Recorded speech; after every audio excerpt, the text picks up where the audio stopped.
Anak derhaka ini, dia adalah anak yang ianya tidak ingat pada ibu bapanya. Sepatutnya kita ini bila beribadah, kita ingat ibu bapa kita. Dia tidak doakan kepada ibu bapanya, tapi ibu bapanya tak kisah, subhanallah. Maka itu dia ada permasalahan hati pada anak itu tersebut kepada ibu bapanya.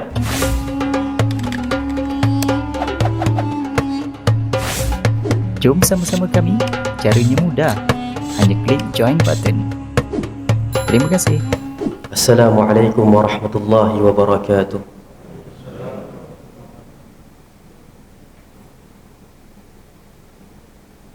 Alhamdulillahi rabbil alamin. Wabihi nasta'in ala umuri dunya wad din. Wala hawla wala quwwata illa billahil aliyyil azim. Subhanaka la nuhsi thana'an 'alaika kama athnayta 'ala nafsik. Falakal hamdu hatta tarda, walakal hamdu idza radita, walakal hamdu qabla ar-ridha, walakal hamdu ba'da ar-ridha, walakal hamdu hatta taritha al-arda wa man 'alayha wa anta khairul warithin. Subhanaka la 'ilma lana illa ma 'allamtana innaka antal alimul hakim.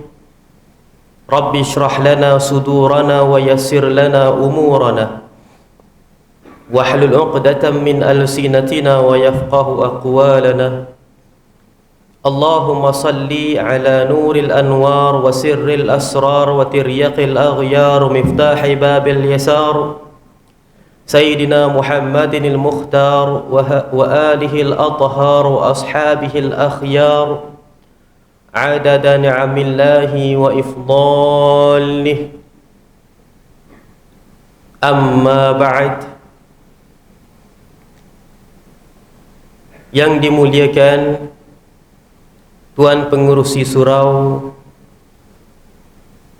barisan ahli jawatan kuasa surau, tuan-tuan imam, tuan-tuan muadzin, semua yang terlibat di dalam menjayakan segala program, segala aktiviti dan juga segala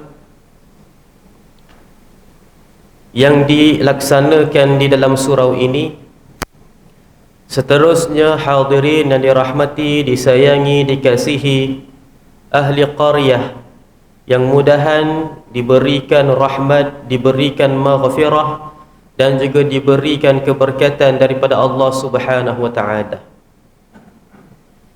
Kita bersyukur kehadrat Allah Subhanahu wa taala, limpah kurnia serta inayah bantuan daripadanya, restu taufik daripada Allah Subhanahu wa taala sehingga dapat kita dihimpunkan, kita diberikan peluang untuk bersama-sama menunaikan suatu kewajipan kepada Allah Subhanahu wa taala secara berjamaah pada waktu yang sangat dimuliakan oleh Allah Subhanahu wa taala, waktu yang sangat-sangat dimanfaatkan oleh orang-orang yang saleh, dimanfaatkan oleh para ulama terdahulu untuk menimba ilmu dan juga menambahkan dengan amalan yang sunnah. Juga kita berada pada suatu mujtama', perhimpunan, perkumpulan, perjumpaan yang mudahan diberikan rahmat oleh Allah Subhanahu wa taala, keberkatannya, keampunannya. Juga kita berada pada suatu tempat yang diberikan keampunan oleh Allah Subhanahu wa taala, diturunkan paling banyak kerahmatan daripada Allah Subhanahu wa taala. Masuknya kita ke tempat ini, kita memulakan dengan doa, Allahumma ghafir li dhunubi wa aftah li abwaba rahmatika. Ya Allah, ampunkan dosa-dosaku dan bukakan kepada aku pintu-pintu rahmatmu. Memberikan suatu petanda di dalam tempat ini, di rumah Allah ini, di tempat kita menyembah Allah Subhanahu wa taala ini, terdapat maghfirah Allah Subhanahu wa taala yang luar biasa dan juga terdapat pintu-pintu rahmat Allah Subhanahu wa taala yang sangat banyak dan tidak terduga. Lalu kita berdoa kepada Allah Subhanahu wa taala dengan keberkatan tempat ini, dengan kehebatan waktu ini, dan juga dengan suatu fadilat pada perhimpunan dan perjumpaan ini. Mudahan Allah Subhanahu wa taala sentiasa mengampunkan dosa-dosa kita, mengangkat darajat kita, menyelindungi segala keaiban dan kekurangan kita, menyempurnakan kehidupan kita dunia dan akhiratnya. Kita berdoa kepada Allah Subhanahu wa taala, ya Allah, ya Tuhan kami, hidupkanlah kami dalam kebahagiaan dan kerahmatan-Mu ya Allah. Tambahkanlah segala amalanku, terima daripada kami segala amalan kami walaupun sedikit ya Allah. Ya Allah, ya Tuhan kami, ampunkan dosa-dosa kami ya Allah, walaupun ianya kami tidak terduga dan kami tidak sengaja ya Allah. Ya Allah, ya Tuhan kami, hidupkanlah kami di dalam suatu perjuangan dan permudahkanlah kami ya Allah. Lipat kali gandakan amalan kami dan juga lipat kali gandakan ganjarannya ya Allah. Hidupkanlah kami dalam suatu kenikmatan, suatu kebahagiaan, dan matikanlah kami ya Allah dalam keadaan husnul khatimah. Setelah sempat untuk kami melangsaikan hutang piutang kami ya Allah, setelah sempat untuk kami ini memohon keampunan daripada orang yang kami berdosa kepada mereka ya Allah, setelah sempat untuk kami berbakti kepada umat ini ya Allah, setelah sempat untuk kami menunaikan tanggungjawab kami ya Allah, setelah sempat untuk kami menyelesaikan segala urusan duniawi dan ukhrawi kami ya Allah dalam keadaan yang baik, setelah sempat untuk kami bertaubat kepadamu ya Allah dalam keadaan husnul khatimah. Allahumma khtim lana bihusnil khatimah wa la takhtim alaina bisu'il khatimah. Ya Allah, ya Tuhan kami, matikanlah kami semua di dalam keadaan husnul khatimah, dan janganlah sesekali kami dimatikan ya Allah dalam keadaan su'ul khatimah. Amin ya rabbal alamin ya arhamar rahimin. Hadirin yang dirahmati, disayangi oleh Allah Subhanahu wa taala, Rasulullah sallallahu alaihi wasallam pernah bersabda di dalam sebuah hadis. Kata Rasulullah sallallahu alaihi wasallam, ad-dinun nasihah, agama itu adalah nasihat. Lalu berkata para sahabat, liman ya Rasulullah, untuk siapa? Siapa dia yang boleh memberikan nasihat di dalam agama ya Allah? Bahasa Arabnya liman ya Rasulullah, untuk siapa? Pengertiannya memberikan makna siapakah dia yang layak memberikan nasihat dalam agama. Lalu jawab Nabi Muhammad sallallahu alaihi wasallam, lillahi wa li rasulihi wa li kitabihi wa li a'immatil muslimina wa ammatihim. Yang layak memberikan nasihat di dalam agama Allah Subhanahu wa taala ini adalah bagi Allah, yakni Allah boleh memberikan nasihat kepada hamba-hambanya tanpa sebarang syak lagi. Ini adalah yang paling nyata dan juga yang paling jelas. Kemudiannya wali rasulihi, dan Rasul boleh menasihatkan kepada umatnya. Ini juga adalah jelas. Rasulullah Nabi Muhammad sallallahu alaihi wasallam boleh memberikan nasihat kepada kita semua. Dan Rasulullah memberitahu wali kitabihi, dan bagi kitabnya, iaitu kitab Allah Subhanahu wa taala, dapat memberikan nasihat kepada pembaca-pembacanya. Di sini subhanallah terdapat sedikit penerangan bahawasanya orang yang tidak membaca Al-Quran, orang yang tidak melazimi Al-Quran, mana mungkin mereka itu dapat nasihat daripada pengajaran daripada dalam Al-Quran. Kalaulah Al-Quran itu tidak dibaca, kalaulah Al-Quran itu tidak diamati, maka subhanallah orang yang tidak membaca tersebut tidak dapat nasihat daripada Al-Quran. Kalau kita dah baca Al-Quran sekali pun, itu pun kita perlu berilmu, kita perlu belajar untuk mendapatkan nasihat daripada Al-Quran. Ini kan pula orang yang tidak membaca Al-Quran. Maka subhanallah, kitab Allah Subhanahu wa taala itu yang disebutkan oleh Rasulullah SAW, dia adalah Al-Quran untuk umat Muhammad. Walaupun Nabi Muhammad sallallahu alaihi wasallam menyebutkan wali kitabihi, dan kitabnya Allah Subhanahu wa taala. Kitab Allah Subhanahu wa taala itu ada banyak. Terdapat suhuf, terdapat Taurat, terdapat Zabur, terdapat Injil, dan juga kitab-kitab wahyu yang lainnya. Dan semua itu subhanallah telah pun dikhulasahkan, telah pun disinopsiskan dan dipadatkan isi kandungannya ke dalam Al-Quran. Ibarat kalau kita baca Al-Quran, kita dah pun dapat isi kandungan daripada kitab-kitab yang lain. Subhanallah. Untungnya umat Muhammad, subhanallah. Maka subhanallah, itu adalah nasihat daripada kitab. Memberi makna, hanya orang yang membuka Al-Quran dan membaca Al-Quran. Di zaman Rasulullah sallallahu alaihi wasallam, orang yang baca Al-Quran itu adalah orang yang hafal Al-Quran. Kerana Al-Quran di zaman Nabi Muhammad sallallahu alaihi wasallam tidak terbuku, tidak dikitabkan lagi. Dia adalah berdasarkan catatan dan juga berdasarkan ingatan orang-orang yang menghafal Al-Quran. Maksudnya kalau orang itu baca Al-Quran di zaman Nabi Muhammad, maksudnya dia hafal Al-Quran. Tapi pada hari ini kita nikmat tidak menghafal Al-Quran pun kita dapat baca Al-Quran. Kerana Al-Quran telah pun dibukukan. Malah ada yang di PDF kan.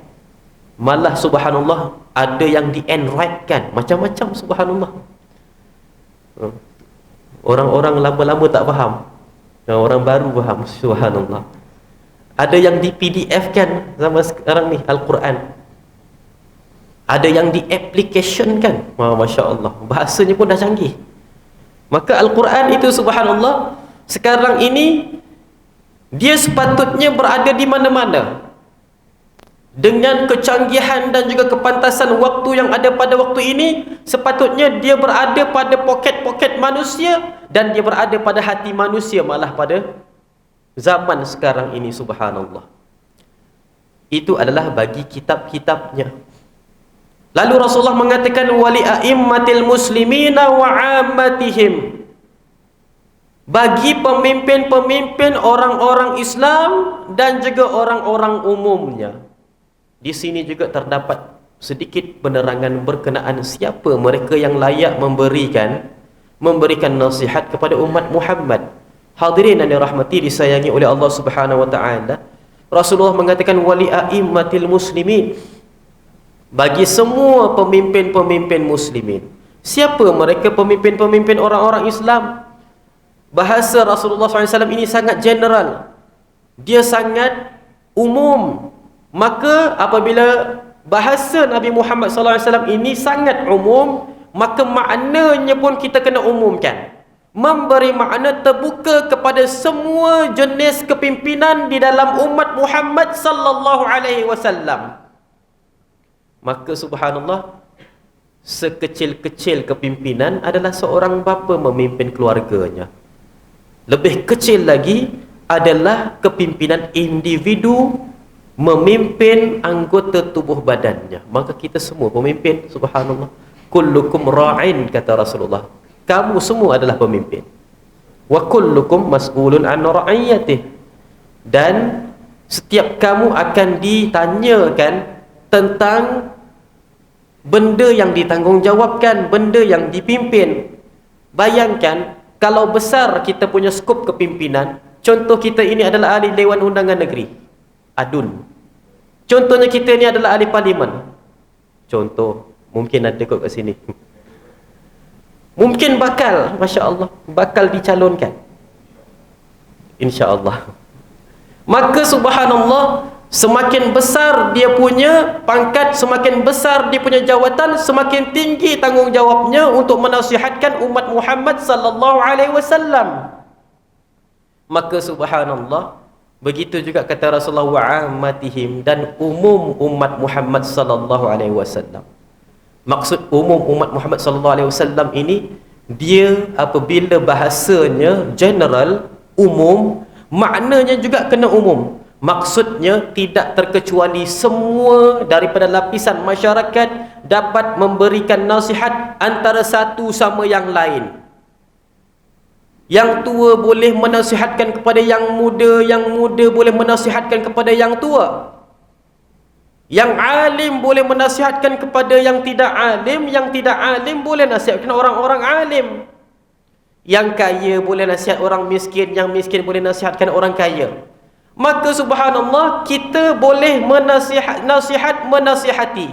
Tidak ada istilah aku lebih tua, mana boleh kau nasihatkan aku?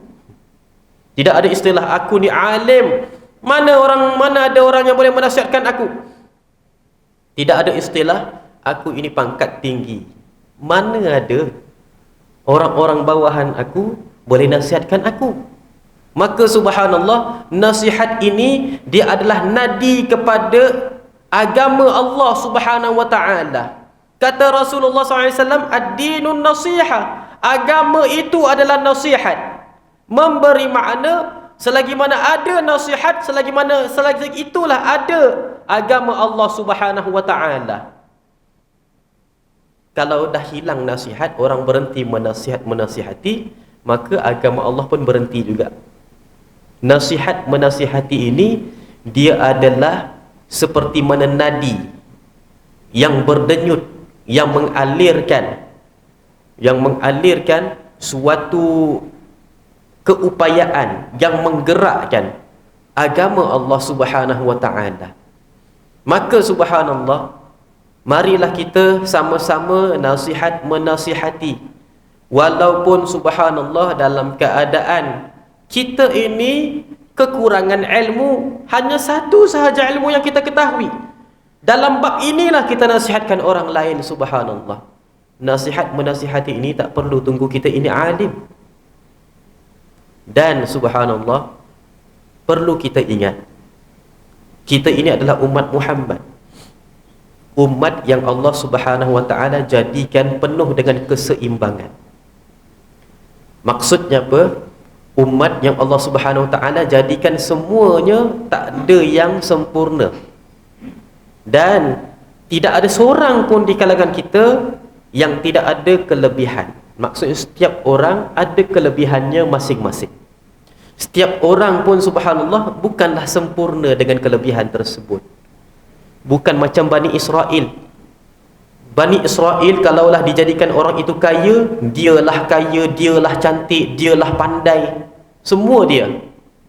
Kalau orang tu dah miskin, dialah miskin, dia yang paling hodoh, dialah yang paling tak pandai. Ini Bani Israel, Allah tak jadikan macam itu.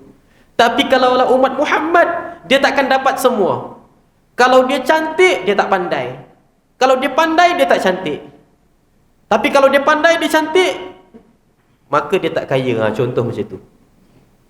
Maksudnya umat Muhammad, Allah Ta'ala takkan jadikan kesempurnaannya tu subhanallah melengkapi, melainkan dia akan ada sedikit yang kurang. Jadi subhanallah, ingat kita umat Muhammad, kalau kita nasihatkan orang lain sekalipun, kita yang menasihati ini tidak sempurna, yang orang yang dinasihati tersebut juga pun tidak sempurna. Jadi orang yang menasihatkan ini tak perlu meninggi diri, tak perlu subhanallah mengatakan aku tak pernah buat macam kamu. Tak ada jaminan kalau kita ini tak pernah buat silap macam dia, kita takkan buat selama-lamanya. Tak ada jaminan, subhanallah. Tak ada jaminan kalau kita ini tak pernah melakukan sesuatu jenis dosa, kita takkan lakukan selama-lamanya. Subhanallah. Kita ini adalah hamba yang terbuka, ataupun kita ini adalah tempat berlakunya dosa. Maka subhanallah, boleh jadi hari ini kami nasihatkan kamu berkenaan dengan kebaikan kerana kamu telah melakukan kesilapan, esok lusa kamu pula nasihatkan kami tentang kebaikan kerana kami pula terlakukan kesilapan. Subhanallah. Maka ini adalah umat Muhammad. Maka yang menasihati tak perlulah meninggi diri. Yang dinasihatkan pula, terimalah nasihat dengan hati yang sangat terbuka, kerana kamu juga tidak sempurna. Subhanallah. Maka kita ini subhanallah disebutkan di dalam Al-Quran, watawasau bil haqqi watawasau bis sabr. Mengingati tentang kebenaran dan mengingatilah tentang kesabaran. Maksud ingat mengingati itu, dia ada syarat-syaratnya. Yang pertama, sentiasa mengingatkan. Orang tu terlupa, kita ingatkan. Terlupa lagi, kita ingatkan lagi. Berapa kali ustaz kita nak kena ingatkan orang lain? Selama mana kita hidup. Jangan rasa jemu. Kalau orang tu lupa, ingatkan. Lupa lagi, ingatkan. Subhanallah. Kerana apa? Kita ini memang tempat pelupa. Jangan kita kata, berapa kali aku nak ingatkan kau? Tak ada, subhanallah. Berapa kali nak ingatkan kamu sampai kita meninggal dunia? Kalaulah Allah Subhanahu wa ta'ala itu suruh kita ini berdikari, zaman Rasulullah dilaungkan azan, lepas tu stop. Tak ada azan. Pandai-pandai kamu nak kira waktu salat waktu sampai bila. Tapi subhanallah sampai sekarang masih dilaungkan azan. Memberi makna Allah Ta'ala sentiasa mengingatkan manusia tentang masuknya waktu solat. Adakah Allah Subhanahu wa ta'ala sebut di dalam Al-Quran, kami tak perlu lagi ingatkan dah hamba kami tentang waktu solat, dah bagi tahu sekali cukuplah. Kita kan macam tu kan, aku bagi tahu kau sekali je, lepas ni tak faham sendiri. Ini manusia, subhanallah. Dalam agama kita tak boleh ada rasa jemu untuk nasihat menasihati. Yang kedua, subhanallah, bila nasihat menasihati itu, subhanallah, perlu kita ini apabila menasihat dengan hikmah, kalau dinasihati pula kita terima dengan hikmah. Kita terima seadanya nasihat tersebut. Jangan kita ini, subhanallah, kenapa aku je yang kena nasihat, orang lain tak kena ke? Subhanallah. Selalunya orang yang menasihati ini suka meninggi diri. Orang yang dinasihatkan pula suka tak terima nasihat. Maka inilah yang namanya tak makan saman. Bila dah tak makan saman, nasihat dah tak berguna. Bila nasihat tak berguna, cuba lihat agama akan jadi rosak. Agama akan jadi roboh kerana tidak terima nasihat. Yang nasihat pun meninggi diri. Subhanallah. Cuba kita bayangkan kalau kita nasihatkan orang, kita bayangkan yang kita nasihatkan orang itu dengan bahasa yang kita keluarkan itu kena pada kita, apa kita rasa? Subhanallah. Dengan teguran yang kita ini tegur orang itu, dengan bahasa yang kita gunakan, dengan panggilan yang kita gunakan, kalau kita ini subhanallah ditegur dengan cara yang begitu, apa kita rasa? Kita nak ditegur macam mana? Begitulah kita tegur orang macam mana. Subhanallah. Itu kaedahnya. Jangan kita ini menegur orang semahu-mahunya. Bila orang tegur kita macam itu, kita marah pula. Subhanallah. Tak ada pula, tak apalah, aku pun tegur orang macam itu juga. Tak ada. Subhanallah. Hadirin yang dirahmati disayangi oleh Allah Subhanahu wa ta'ala. Maka subhanallah, di sini kita suka untuk menegur dan juga suka untuk menasihatkan. Mudah-mudahan kita bersama mendapatkan manfaat. Kita ini diambang masuknya ke dalam bulan Ramadan. Ibarat kalau kita ini tak ada bersedia untuk masuk bulan Ramadan, ibarat besok nak exam, malam ni baru kita nak tungkus lumus mengulang kaji. Dah terlewat, subhanallah. Tapi nak juga kita ini beribadah dalam bulan Ramadan, ada sedikit usaha untuk masuk bulan Ramadan, sebenarnya sudah pun mencukupi. Sedikit usaha saja, subhanallah. Kalau dulu saya merokok, sekarang aku nak kurangkan rokok, bukan tinggalkan langsung. Nak kurangkan je pun, sedikit usaha untuk masuk bulan Ramadan sudah memadai sebenarnya. Kalau dulu aku kadang-kadang merokok, sekarang aku nak berhenti merokok langsung, maka subhanallah telah pun memadai. Kalau dulu subhanallah aku tidak membaca Al-Quran, sekarang ini nak berjinak-jinak baca Al-Quran, alhamdulillah. Kalau dulu subhanallah baca Al-Quran sentiasa, sekarang ni nak menambahkan baca Al-Quran, alhamdulillah, bersempena masuk bulan Ramadan. Perlu kita ingat, apa pun amalan kita, apa pun persediaan kita yang kita bawa masuk ke dalam bulan Ramadan, pastikan ianya diterima di sisi Allah Subhanahu wa ta'ala. Kerana terdapat amalan-amalan dan terdapat perbuatan-perbuatan yang mensia-siakan amalan kita. Ada perbuatan yang kita lakukan walaupun sekali, tidak pernah bertaubat, maka apa pun amalan yang kita buat daripada kebaikan takkan dikira hasanat di sisi Allah Subhanahu wa ta'ala, melainkan penat semata-mata. Memang benarlah kata Rasulullah, kam min shaimin laisa lahu min siyamihi illa al-ju'i wal 'atash. Berapa ramai orang yang berpuasa tapi dia punya puasa sia-sia, melainkan lapar dan dahaga. Adakah puasanya main-main? Tidak, betul. Puasanya betul. Tapi ada beberapa perkara yang telah dilakukan yang menyekat amalannya daripada sampai kepada Allah Subhanahu Wa Taala, belum bertaubat, tak sedar. Para ulama himpunkan apakah perbuatan tersebut. Dihimpunkan, subhanallah. Disebutkan oleh Imam Al-Ghazali di dalam kitabnya. Kata Imam Al-Ghazali, tuqbalu amalul abd illam tartakibu thalatha. Sentiasalah Allah Subhanahu Wa Taala menerima amalan hamba-hambanya. Tak kira amalannya kecil ke, besar ke, sederhana ke, susah ke, senang ke, malam ke, siang ke, sentiasa diterima oleh Allah Subhanahu Wa Taala. Tak kisah orang itu ahli maksiat ke, banyak melakukan dosa ke, sentiasa diterima oleh Allah Subhanahu Wa Taala, selagi mana tidak melakukan 3 kesilapan. Apa kesilapan tersebut? Kata Imam Al-Ghazali, illam yusyrik billah, selagi mana orang itu tidak mensyirikkan Allah Subhanahu Wa Taala. Dosa syirik ni dia menyebabkan segala amalan kita dia tidak akan tembus langit dunia. Kita solat walaupun khusyuk, sia-sia.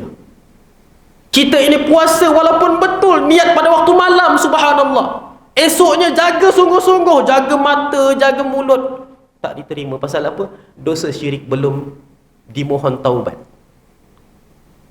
Penutup ataupun pengakhiran bagi amalan ini dihapuskan oleh Allah Subhanahu Wa Taala hanyalah taubat.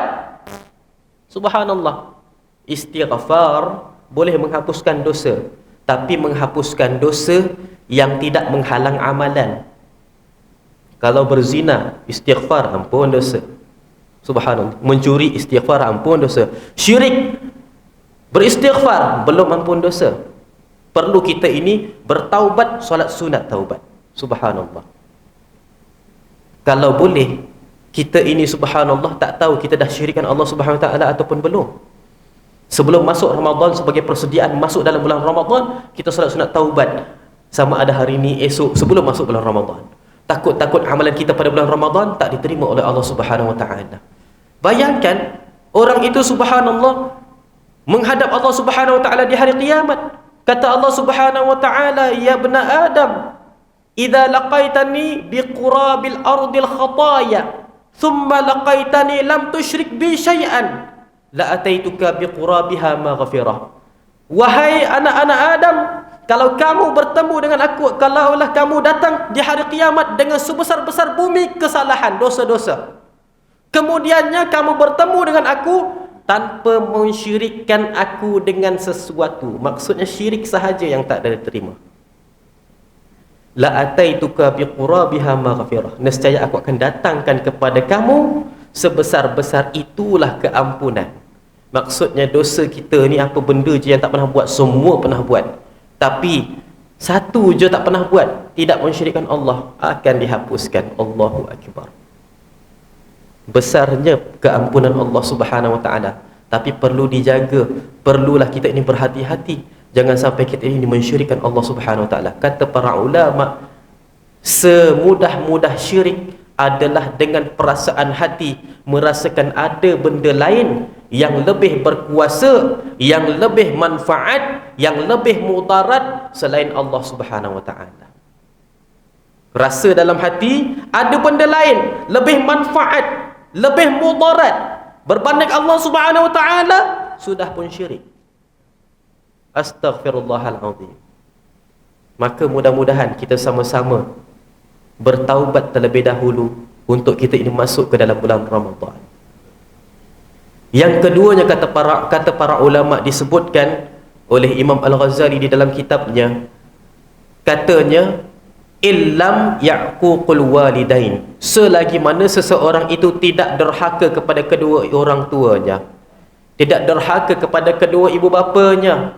Subhanallah, kalau kita ini menderhakai kepada kedua orang ibu bapa kita, subhanallah, cepat-cepat minta ampun sebelum masuk bulan Ramadan. Jangan tunggu hari raya nak minta maaf. Dosa tu dia ada dua. bahagian yang besar. Yang pertama, dosa kita individu saja antara kita dengan Allah Subhanahu Wa Taala.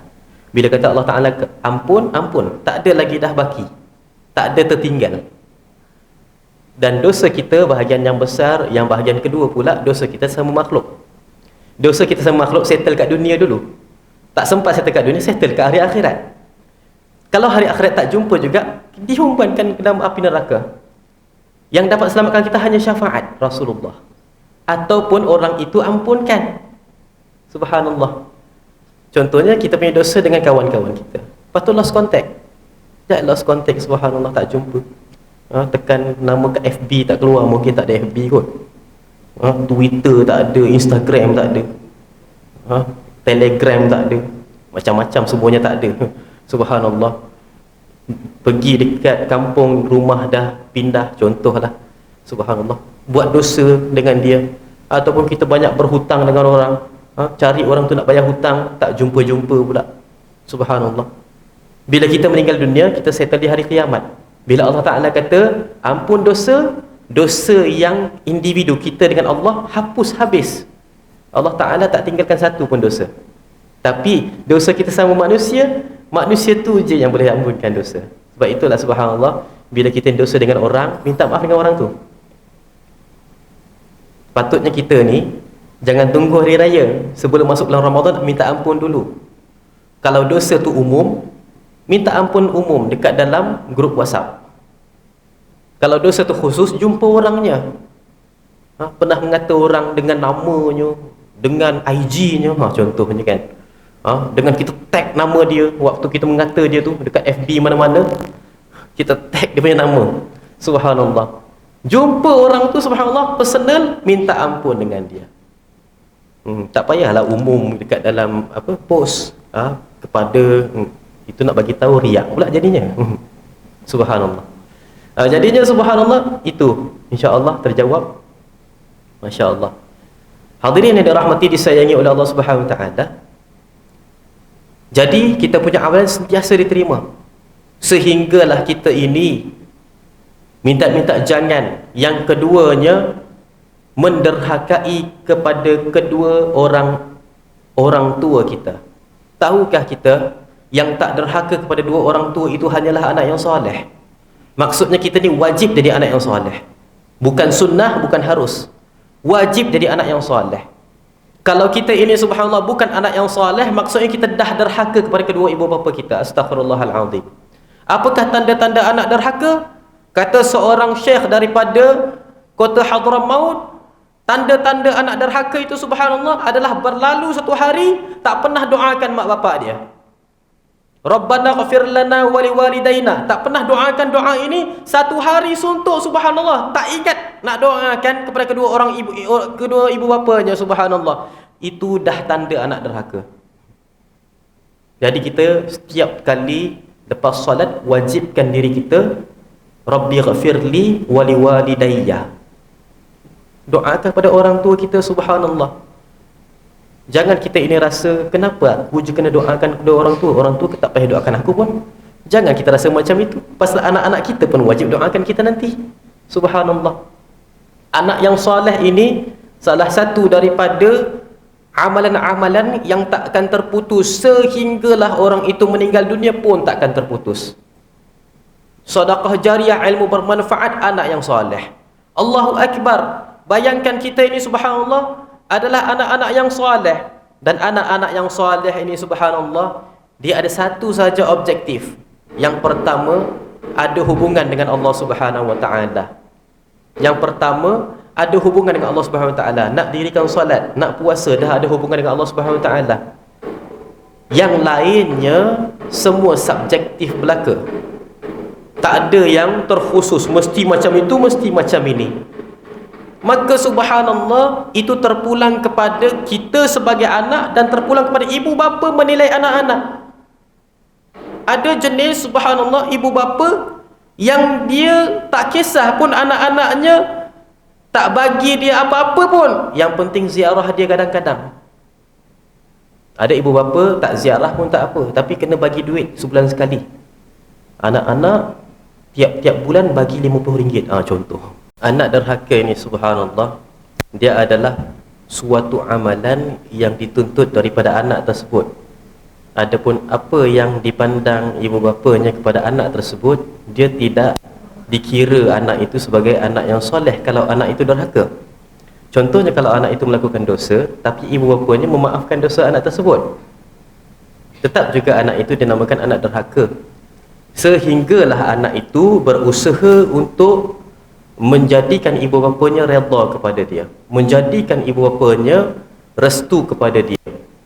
Kalau ibu bapanya sentiasa doa dan juga sentiasa mengharapkan keampunan kepada anak-anak, beruntung anak tersebut. Tapi anak tersebut subhanallah belum tentu lagi dapat tergolong pada golongan anak-anak yang soleh.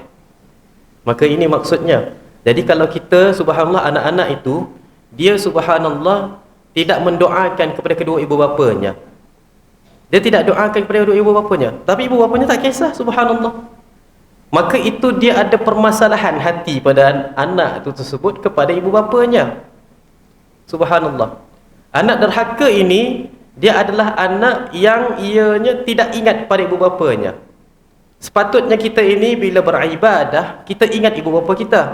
Kalau kita ini melakukan kebajikan, kita melakukan kebaikan, kita ini ingat kepada ibu bapa kita, subhanallah. Dan kalau kita ini ingin terlanjur lakukan kemaksiatan, ingat ibu bapa kita. Mudah-mudahan Allah Subhanahu wa taala menjauhkan kita daripada perbuatan keji tersebut, subhanallah. Dan mudah-mudahan Allah Subhanahu wa taala jadikan kita semua ni anak-anak yang soleh. Amin ya rabbal alamin. Subjektif semua benda yang disebutkan tentang anak yang soleh ini, hanya satu saja yang dia bukan subjektif, iaitu perlu ada hubungan kepada Allah Subhanahu wa taala. Yang lain semuanya adalah subjektif. Maksud subjektif ni subhanallah, apa benda yang buat ibu bapa kamu redha kepada kamu, kamu lakukan. Subhanallah. Macam ibu bapa saya, Tuan Haji Pamidi bapa saya, Puan Haji Jamlah ibu saya. Mudah-mudahan duanya ahli syurga, amin ya rabbal alamin. Mereka subhanallah tak kisah anak-anaknya bagi duit ke tak bagi duit ke, minta duit malah tak kisah, subhanallah. Mereka ni subhanallah orang pencen kerajaan, bulan-bulan pun tak pernah kering, lagi pun apa sangatlah yang dimakan. Yang banyak tu banyak habis sebab kita minta je. Anak-anak dia subhanallah banyak minta duit, subhanallah. Tapi subhanallah ibu dan bapa kami, mereka ini subhanallah sangat berharap kalau anak-anaknya ini subhanallah bolehlah jenguk dia, paling tidak pun seminggu sekali, paling tidak pun sebulan sekali. Kalau itulah benda yang menjadikan mereka itu redha, anak-anak usaha lakukan. Ada jenis ibu dan bapa, anak-anaknya subhanallah tak jenguk pun tak apa, yang penting subhanallah cukup bulan transfer duit. Ada yang macam ni, betul. Sebab apa? Kata Rasulullah SAW, ma ridallahu illa fi rida'il walidain. Allah Ta'ala takkan redha sesekali sampailah ibu bapa kamu redha kepada kamu. Memberi makna kamu kena cari redha kedua ibu bapa kamu. Kita pernah sebutkan di tempat ini rasanya, bahawasanya berdusta, bohong, penipu, kalau orang itu pergi kerja, kalau orang itu keluar untuk menuntut ilmu, kalau orang itu subhanallah mendirikan solat dan dia niat untuk dia mendapatkan redha Allah Subhanahu wa taala, sementara dia derhaka ataupun dia tidak pernah mendapatkan redha pada kedua ibu bapa mereka, subhanallah. Jadi kita sebagai anak-anak usaha untuk dapatkan redha ibu bapa kita, subhanallah. Dan kita bila jadi ibu bapa, subhanallah, jangan susahkan anak-anak untuk dapatkan, untuk kita redai mereka. Jangan kita jadi bapa, subhanallah, bapa boleh redha kamu dengan syarat. Oh, susahlah macam itu, subhanallah. Bila bapa dah tak redha dekat anak, maka anak itu confirm anak derhaka, minta maaf dengan bahasanya. Maka kita permudahkan, saya bapa tak kisah kamu macam mana sekalipun, nak jadi rockers ke, nak jadi tak kisah, subhanallah. Yang penting dua je, jaga solat, jangan buat maksiat. Subhanallah, kan senang. Ataupun subhanallah kamu buat apa pun subhanallah, yang penting banyakkan solawat. Ada syarat jugalah, subhanallah. Mesti ada syarat. Kalau tak ada syarat senang sangat tu. Tapi subhanallah, kita perlu letakkan syarat yang memberikan panduan, guide kepada anak-anak supaya mereka itu subhanallah tak buat benda-benda yang pelik dan juga yang mungkar. Astaghfirullahalazim. Ada jenis bapak macam ni baik. Katanya, bapak tak kisah kau nak terlanjur ke buat dosa. 3 benda kau jangan buat. Katanya, jangan main arak, jangan main judi, jangan main perempuan. Dah, cukup. Subhanallah. Tapi janganlah terlampau senang macam ni. Nanti anak-anak kata, ini belum lagi ni, boleh lagi. Subhanallah, astaghfirullahaladzim. Jadinya subhanallah, ini semua subjektif. Maksud subjektif tu terpulang pada ibu bapa mereka, terpulang pada ibu bapa kita subhanallah, nak benda apa yang dilakukan oleh anak-anak sampailah ibu bapa redha. Kalau ibu bapa kita nak yang macam mana, kita lakukan yang macam itu sampai dapat dia redha kepada kita. Subhanallah. Sebab ibu bapa kita sekali je tak redha, na'udzubillah, takut-takut amalan kita tak diterima oleh Allah Subhanahu Wa Taala. Yang akhir sekali, kata Imam Al-Ghazali, kamu itu sentiasa diterima amalan illam yaqta'ul arham, selagi mana kamu itu tidak memutuskan tali persaudaraan. Nanti subhanallah, lepas daripada balik surau ni, carilah saudara mara kita, carilah kita punya adik-beradik subhanallah, minta maaf, minta ampun kalau ada buat dosa, kalau ada tersilap, kalau ada termasam muka, kalau ada terguris perasaan. Kerana apa subhanallah? Menghubungkan tali persaudaraan itu adalah wajib. Ada 2 perhubungan dalam bahagian yang besar dalam kehidupan kita. 2 sahaja perhubungan dalam kehidupan kita. Yang pertama namanya silaturrahim, yang kedua namanya ukhuwah. Silaturrahim ini menghubungkan dia wajib, memutuskan dia berdosa, amalan tak diterima. Kata Rasulullah sallallahu alaihi wasallam, qati'u lil arham mal'unun walau mata fil jawfil ka'bah. Pemutus tali persaudaraan terlaknat walaupun mati di dalam Kaabah, kata Rasulullah. Dah dapat masuk pergi umrah, dapat masuk Arab Saudi, bukan setakat itu masuk dalam kota Mekah, bukan setakat itu masuk Masjidil Haram, bukan setakat itu dapat tawaf, bukan setakat itu masuk dalam Kaabah. Ada ke package umrah yang package-nya dapat masuk dalam Kaabah?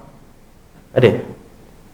Paling kuat pun hotel paling dekat, buka-buka Masjidil Haram lah contoh. Tapi rasanya belum ada lagi package umrah dapat masuk dalam Kaabah. Tak ada. Subhanallah. Kalau ada subhanallah, rasa-rasanya kita sanggup kumpul duit, tak kisah ratusan ribu pun nak. Betul tak? Hadirin yang dirahmati disayangi oleh Allah Subhanahu Wa Taala. Maksudnya orang itu walaupun mati dalam Kaabah, dia itu memutuskan tali persaudaraan walaupun lakukan sebaik-baik perbuatan. Perbuatannya itu hanyalah subhanallah sia-sia kerana dia dilaknat, tak diterima amalan di sisi Allah Subhanahu Wa Taala. Hubungan yang kedua pula adalah ukhuwah. Ukhuwah ini subhanallah tengok keadaan. Kalau kita ini hubungkan tali persaudaraan ataupun ukhuwah ini subhanallah kerana Allah, kerana kebaikan, kerana kebajikan subhanallah dapat pahala. Tapi kalau kita hubungkan sebab maksiat, sebab bisnes subhanallah, semuanya tak ada apa-apa. Kalau kita ini subhanallah putuskan hubungan dengan kawan-kawan kita, dengan orang yang namanya ukhuwah dengan kita subhanallah, yang akhi-akhi, yang ini sesama Islam, tapi dia tak ada rahim dengan kita. Kalau kita putuskan hubungan dengan mereka pasal apa? Pasal benci, pasal tak suka, maka berdosa. Tapi kalau putuskan hubungan subhanallah, nak selamatkan diri daripada kemaksiatan, sebab dia buat maksiat banyak, aku tak mau jadi terjebak, maka dapat pahala. Subhanallah, dapat pahala. Tak boleh? Boleh subhanallah. Jadi yang mana satu ni rahim kita? Adakah semua orang kita punya silaturrahim? Kita ni kalau pergi ke surau, kita kata hubungkan tali persaudaraan silaturrahim. Siapa rahim kamu?